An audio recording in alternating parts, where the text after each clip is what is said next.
Shiny y'all, MC3 back at it again. I know this video is a little different in terms of the positioning and things of that nature, but I'm here waiting for something here, so I thought it'd be a good time while I have some time to kind of throw the camera on and kind of get into it. I want to kind of just speak about just taking action, especially with the month of Aries season approaching, in the month of April, spring coming around on the East Coast here in North Side. So there's a lot of energy in terms of asking and around us, to kind of show up and show out, act, step up to the plate. With a lot of the energy shifting into 2025 and the solstice and things of that nature, spiritually speaking, there's no more room to just visualize the dream, guys. There's no more room to just speak about it. Like, you have to be about it, and it's about embodying the dream, especially with Neptune and going into Aries and matched up with the North Node and things of that nature. So there's a lot of energies right now that are completely shifting.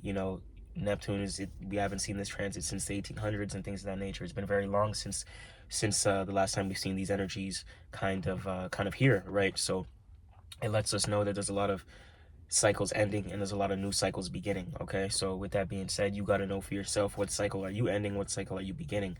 You got to step up to the plate. What people, places, and things you want to incorporate, what do you need to let go, what do you need to get right in your life and with yourself in terms of what you need to do, who you need to become, what habits you need to develop, what mindset you need to adopt, right? What ways of thinking you should be adopting, right? These are all very important things to kind of think about right now to kind of usher you in and initiate you into the person that and into the reality that you're looking for yourself, right? So these are very important, things to kind of be aware of, understanding, because we can miss cycles and miss energies, and this is how, we may have a little bit of, we may have motivation and things. This is why I like motivation, like it's something that fades, because motivation is really like an energy. It's like an energy that can come and go, right? But with that being said, you don't know when it's going to come and go, so you can't just place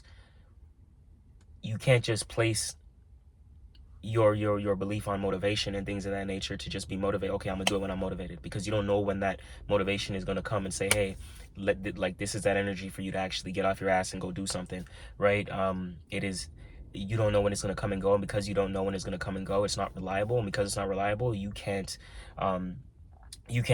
rely on that for yourself, because whatever you're creating or whatever you're looking to stand on isn't going to be reliable, and there's not gonna be any stability there, right? Wishy-washy and things of that nature. So it's important for you to get clear. All right, where is that? What areas of life is that for you, and where do I need to get clear, right? In terms of embodying the energy, embodying the person that you need to become, this is, like I said, what habits you need to adopt. If you want to do something, or whatever that you got on your mind, hitting a revenue ceiling, starting a business, doing that creative thing, getting that out there, making content, starting that online thing, doing social media, whatever it is, guys, you need to, okay, so where you are at now, those same discrepancies that you have to where you want to, to compared to where you want to be, right? Who do you need to become to be that person, right? And what habits does that future version of yourself do and adopt in order to execute that thing or that state, right? To be in that reality. So that's where you have to shift, do the mental shift presently, within the present moment, okay? To where you have to adopt those habits that version of yourself, that future version of yourself, right, would have developed. And you have to do it presently and things of that nature. And this is how you're going into that. This guy's running over the curb. Why are you doing that? But that'll show you the how and where you need to be kind of transitioning, right? So, guys, I say that to say, show up for yourself, guys. Show up for yourself. Do the thing, be the person, right? No matter what it is that you want to do.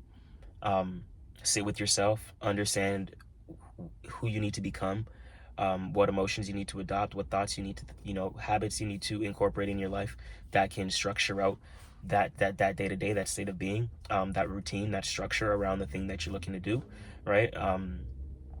Guys, it's really important to do these things, and shaping the mind. And I've been doing this stuff for years. So for me now, at the age I'm at, 26, things of that nature, I don't have to, I don't have to be so disciplined anymore. But like, I remember being 20, 21, 22, 23, 24, just straight discipline, guys. Pen to paper, visualizations, really shaping my reality. And people ask all the time, like, it's just, oh, it just happens for you. It just happens for you. It's like, it doesn't, no, like when you consciously shape your reality, and you make that decision and you make that choice, to live the life that you want to live, and the life that is for you, that you want to enjoy, that you want to embody, you're a born sovereign. You have all the ability and all the capability to live that, right? Whoever's telling you no, not to live that dream, not to live that desired reality, is only projecting their limitations on you. So you need to understand who you need to become, what habits you need to adopt, and how to actually execute, right? In a world full of the mundane, in a world full of matrix, the matrix and things of that nature, this is going to be the hardest challenge, breaking free from that, okay? Birds of a feather flock together.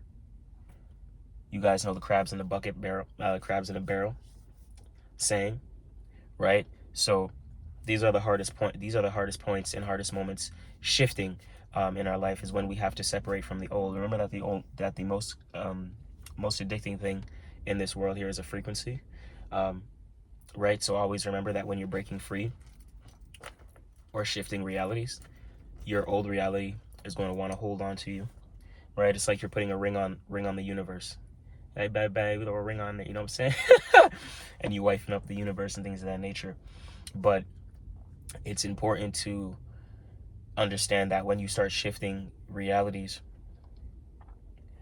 that's like going through a cosmic divorce, okay, with a certain reality, and you were happy with that reality at one point. So you can't get mad when certain things, people, places, and things try to bring you back to that old reality, try to trigger you to bring you back to that old space, that old state of being, that old emotional state, right? That old mindset, that old way of thinking. That's just your old reality saying, listen, I miss you, right? And you have to say, you have to be the one to realize that, and have the awareness to realize that the old reality is just pulling you back because it misses you, and that was the frequency that you accepted.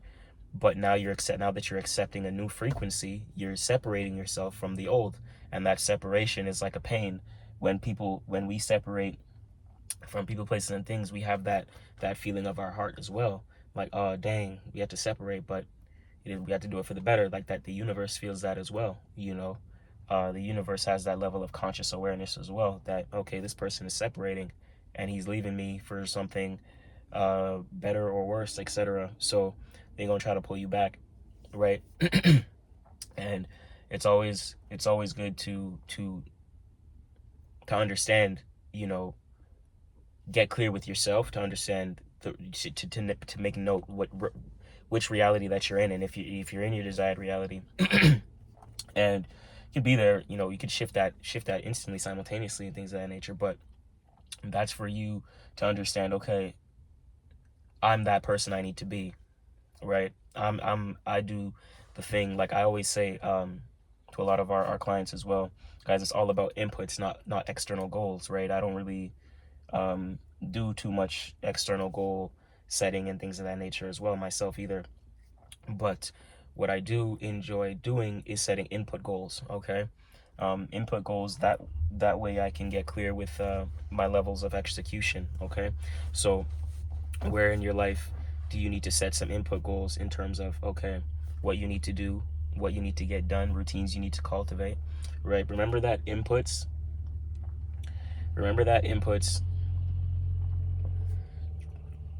are what shape outputs, right?